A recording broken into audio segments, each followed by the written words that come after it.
Hey you guys, it's Peter, and welcome to my channel, Peterisms, where I tell stories of my life and just little things that I have learned as I have grown into the person that I am today. And recently, I started a new segment over here called Ask Peter, where you guys can leave me comments or direct message me on Instagram or email me questions that you might want me to respond to, life experiences, grief, recovery, marriage, just anything in general that you guys would like me to share some of my own personal experience with.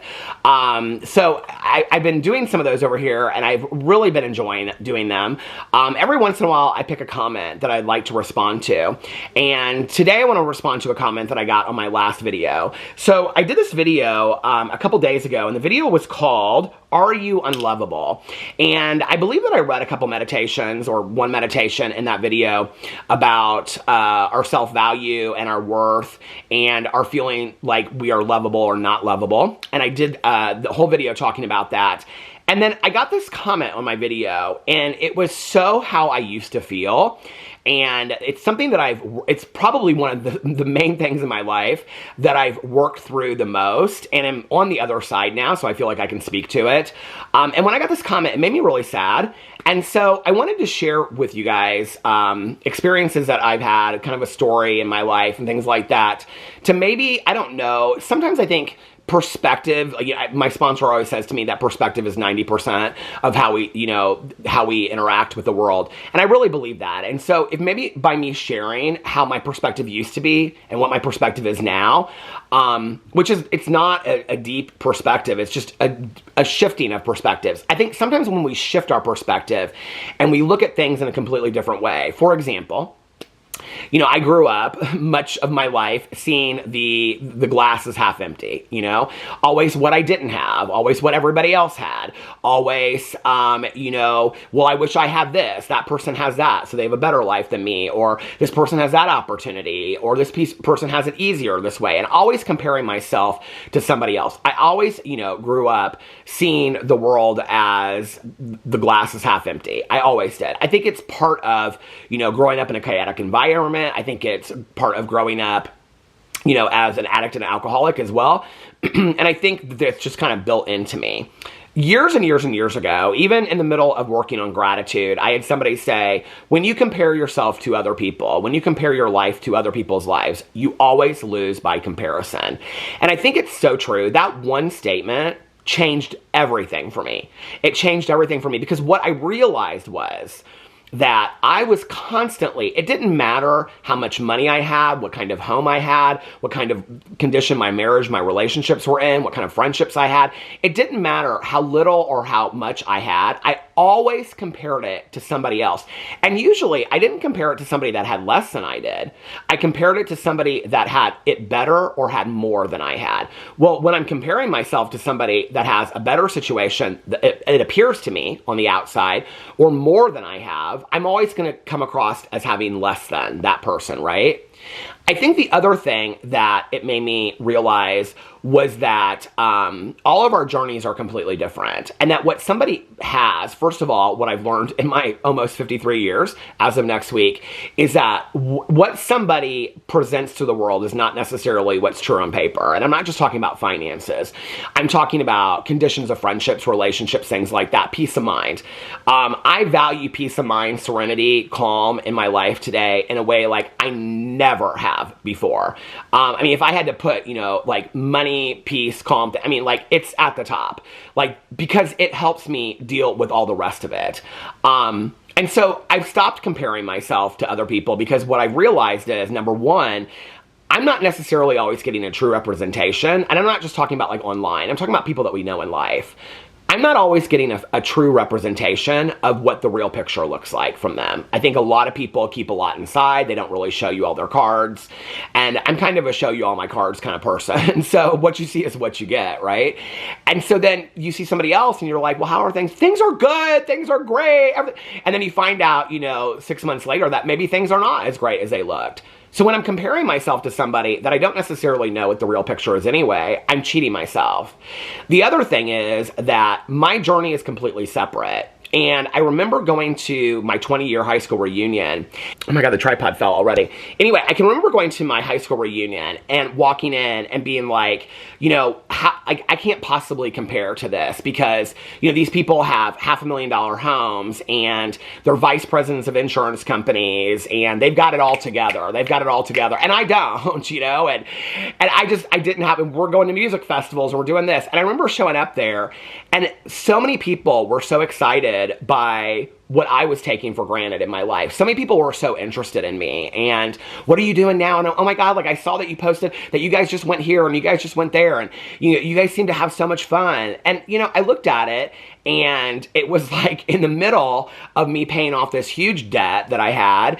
And it wasn't like Alex and I were spending a lot of money. I didn't have a lot of money. But I walked away that night and I thought, I have a really good life. Like, I have worries, I have things I have to stress out about, but like, I have a really, really good life, you know? And I think it really centered me. And it made me realize, in combination to hearing that comment of, when you compare yourself to other people, you always lose. I think what it made me realize was just, we all have our own journeys, you know? And I think the high school reunion was important for me. I went there as kind of like this, I'm going to show they didn't keep me down kind of thing. And that was not the experience that I had. Everybody was so nice and so gracious to me. I think the other thing is, you know, that these were people that I went to school with for 12 years. And where they ended up and where I thought they would end up was completely different. And I don't think I really had any expectations when I left high school of where I would end up. I just didn't. I was so afraid of my future. I was in the middle of my addiction. So I don't know that I really had any expectations for where I would end up. So then I go to my high school reunion 20 years later, you know, and all these people are doing, I mean, and not everybody. Some people had kind of boring lives if you wanted the truth, but it was like everybody was doing kind of different things. And what I realized was, oh, this person went to school here, then met that person, and then, you know, got married, and then his wife was from Georgia, so they moved to Georgia. And that, you know, like then it's like life takes you places. And so everybody's journey is completely different, you know? And I believe today that where I am at is exactly where I'm supposed to be. I truly, truly, truly believe that. So anyway, I got this comment on my video. I wanted to say those things before I get into this because I think that we see a lot of things, you know, online or on television or in movies and fairy tales that tell us of what our lives should look like. When in actuality, that might not be a true representation of what life looks like at all, you know? I remember this woman that I worked with way back in the day when people would say things to her about like, that's not fair and that's not fair. She'd say, you wouldn't want life to be fair because if life were fair, we might all live like in countries where there is no accessible water or food on a daily basis. Like that might be fair. And I think that for me, that really puts things in perspective when I'm wanting to complain about this or something's taking too long, it's, you know, or the computer is buffering or whatever. You know, it's like we want things like this now, right? Where, okay, fair might look like we don't even have a meal to eat today. That's the reality for millions of people in our world, in our country. In the city that you live in right now, there are people that do not have clean water, and there are people out there that do not have food. So when you look at it in that way, there are people that are fighting for one more hour of their life, that their family members are just wishing that they could have one more hour of their life. And so when you look at things from that perspective, then it pumps in this whole feeling of gratitude, right? And so I read this comment on my video, which really has nothing to do with what I'm talking about, but I wanted to kind of preface this. And it was on my video about feeling like we're unlovable, or do we feel like we're good enough to be lovable? And somebody commented and said, I've never had a boyfriend, so I still believe I'm unlovable. Sometimes it hurts so bad knowing I'll never experience that. I needed your video tonight, which thank you so much. I really appreciate that. And I wanted to share a couple things. I remember when I was like, it was between like boyfriend number 1 and boyfriend number 2. So I would have been, I don't know, 26, 27, something like that. And I was sitting downstairs in this condo talking to my mom. And I remember Jerry Springer was on in the background. And my mom and I were having this conversation. And the episode was about 2 men that were fighting over this woman. And I was talking to my mom about, like, I was like a serial monogamist. I wanted one relationship, and if it ended, I wanted another relationship. I didn't want one-night stands. I wanted a boyfriend. I wanted a relationship. And so I remember talking to her about that. And I can remember saying something about Jerry Springer, like, look, this woman can get 2 guys, and I can't even get 1, or something like that.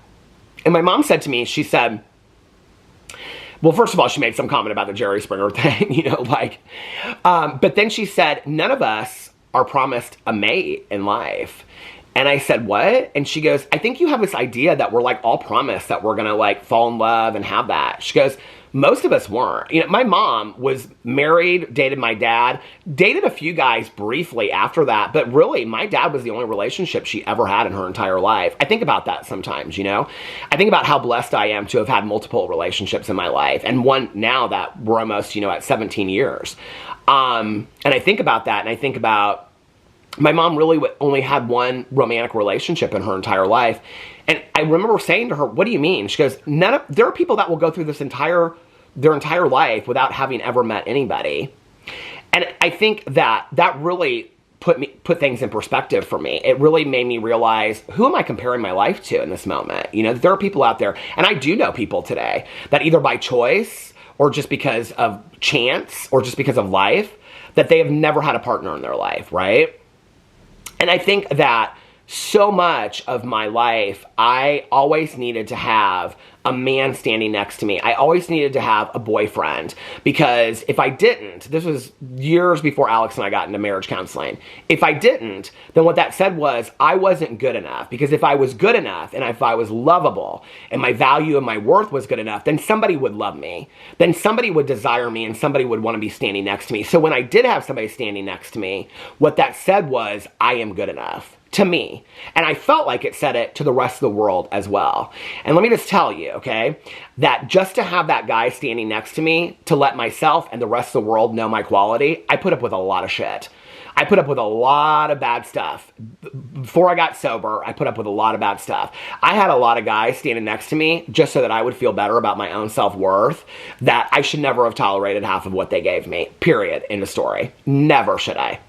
And I look back on that, and then my husband and I get in marriage counseling. We thought we were going to get divorced. We thought it was over. And I'm sitting there, I'm thinking, I cannot imagine what my life is going to look like without my husband. Like, who am I without my husband? I don't know who I am without Alex by my side.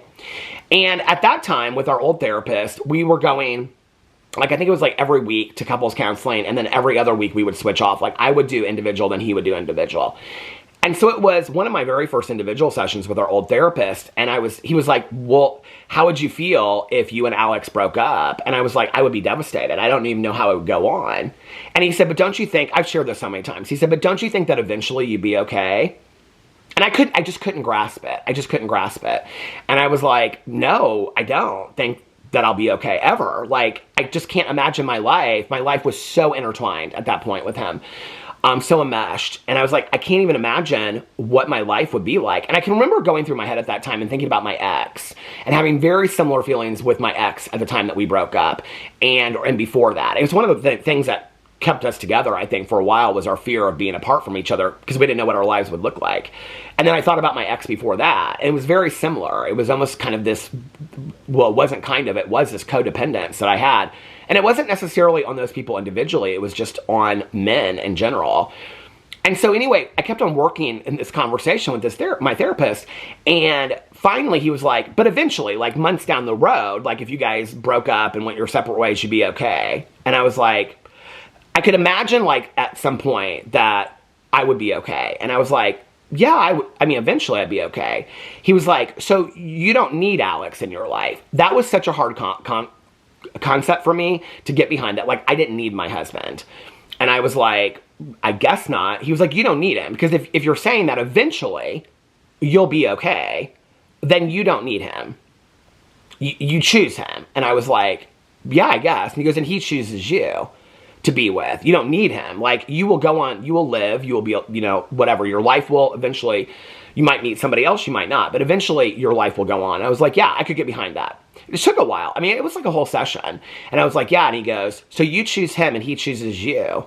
He said, don't you think that that's more powerful, that you choose to be with somebody and they choose to be with you, whether versus being dependent on that person? You need them. You can't breathe if you don't have that person. And I was like, yeah.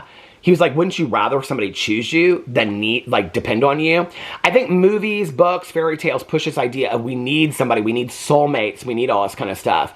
I can remember when Alex and I first got together, and it was devastating for me because I said something about soulmates, and Alex said, I don't believe in soulmates. I was like, what? You can't be my soulmate if you don't believe in soulmates. He was like, I don't believe in soulmates.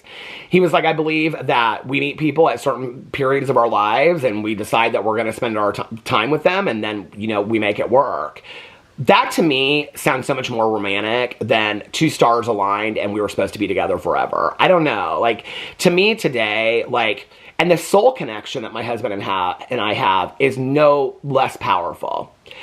But what that set in motion for me is more powerful than anything, because what that set in motion was, it made me go back and unpack these past relationships that I had that were so codependent in nature, that I felt that I needed to have somebody next to me, somebody to love me. I needed somebody to validate me, to give me my own self-worth. Because if I didn't, then what that meant was I was unlovable. If there was nobody else out there that could love me, then I was unlovable. And what I know about that today is that is absolute BS. That is absolute BS. And what I know today is the most powerful love in the entire world is the love that I have for myself, is the love that you have for yourself. Because it starts there, it's kind of a trite saying today, that like on RuPaul's Drag Race, first you gotta love yourself before you can love anybody else. It's true. It's absolutely true. So when I receive a comment on one of my videos and somebody says, I haven't had a boyfriend, therefore I feel unlovable, I get that. I see you. I felt that way for a very, very long time. If I didn't have a man, I wasn't lovable. And what I say about that today is that is 100% BS. I have met people in my life that have never had a partner, that have never had romantic love, and are some of the most lovable people that I've ever met in my entire life, because it all starts with them. Our lovability, our self-worth, and our validity should never, and our value should never, ever, ever exist on somebody else giving it to us. It needs to come from within. And that takes a lot of work. That takes a lot of work to unpack all this stuff from our childhood and all this stuff that we've gone through in our lives and the way that people have spoken to us and the way that things that people do. But you can get there. I don't think I'm 100% there. I'm maybe 71% of the way there today. I don't know. I just threw that number out. But I know that I'm good enough today. I know that I'm worthy. I know that I'm lovable today. If somebody doesn't see it, that's on them. That is on them, and it's hard because I do think sometimes well, what if my husband and I down the road, things don't work out and we go our separate ways? What I know today is whether I'm single or whether I'm with somebody, I'm good enough. I know that this kind of sounds like that Mad TV thing, and gosh darn it, I love myself, but it's the truth.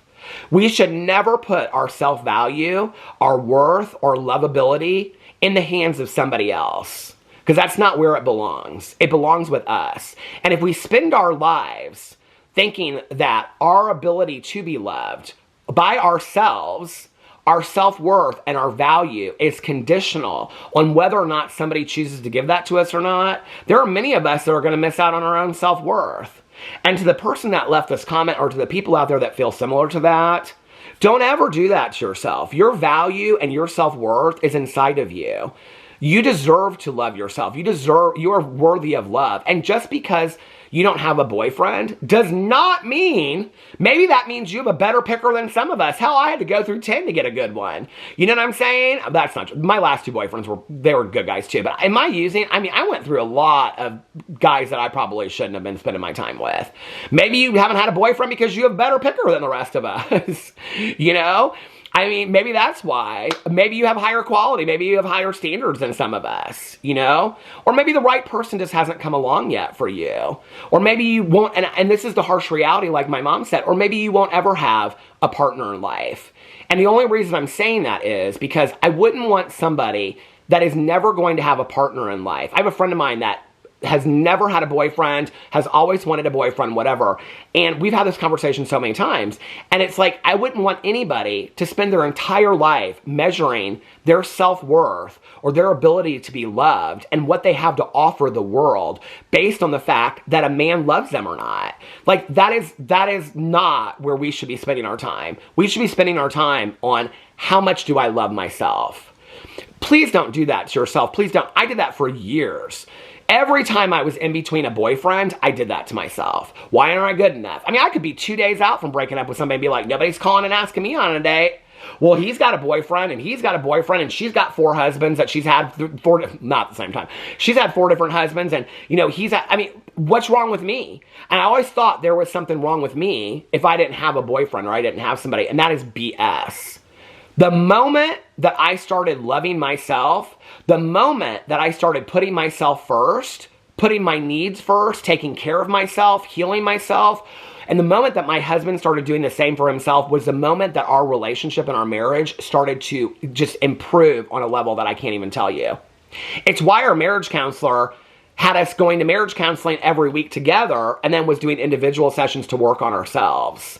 So just because you're in a relationship doesn't mean you're going to feel any more lovable than you are now. Hell, I know a lot of people that have boyfriends, girlfriends, or in relationships, husbands, wives, that they don't feel lovable at all. They don't feel lovable because they're in those relationships and they don't feel like they're getting the love. So we should be getting the love from ourselves. And it takes a lot of work. You know, I could probably list for you 10 books, Google search. How do I focus on self-love? How do I focus on my value and my whatever? And I can tell you, none of it will say get a boyfriend. None of it out there will say, if you get a boyfriend, you'll start feeling better about yourself, because it's not the truth. It just isn't, you know? And it's all perspective, and it's all comparing ourselves to other people and looking at Instagram and being, oh, this is the perfect couple and blah, blah, blah, whatever. Years and years and years ago, you know, I still do post cute pictures of my husband and I, but every time I would post a picture of my husband and I could post a picture today. I probably will this weekend because it's his birthday tomorrow. You know, people would put underneath their couple goals, couple goals, couple goals. And like, yeah, that's a compliment, right? But at the same time, it's like, if you knew the work that we went through, if you knew the hard times, which I try to normalize this, because when I got on YouTube, I said, I'm going to normalize this for people, because I used to watch these couples, they were just always like, we're so in love. You wouldn't necessarily think couple goals. I don't even know today what I think a couple goal is that I would like look at, you know? But for years, I would watch movies and TV shows and read books, and I'd be like, I want that relationship, you know? I'm glad that I have the relationship that I have. And if I don't have it tomorrow, I'll be sad. But I'll be okay. I'll be okay, because I know my self-value. I know my worth. And I know that I'm lovable. And you should as well. Anyway, thank you for the comment. I just wanted to address that because I have felt that way so much in my life. And so much of it comes down to comparing what other people have to what I have, you know? And maybe your life just looks different than everybody else's. You know, maybe your love needs to come from somewhere else. Maybe it doesn't necessarily come from a boyfriend. Maybe it comes from within. Anyway, I love you guys, and let me know what you thought about all that, and I will see you in my next video. Bye.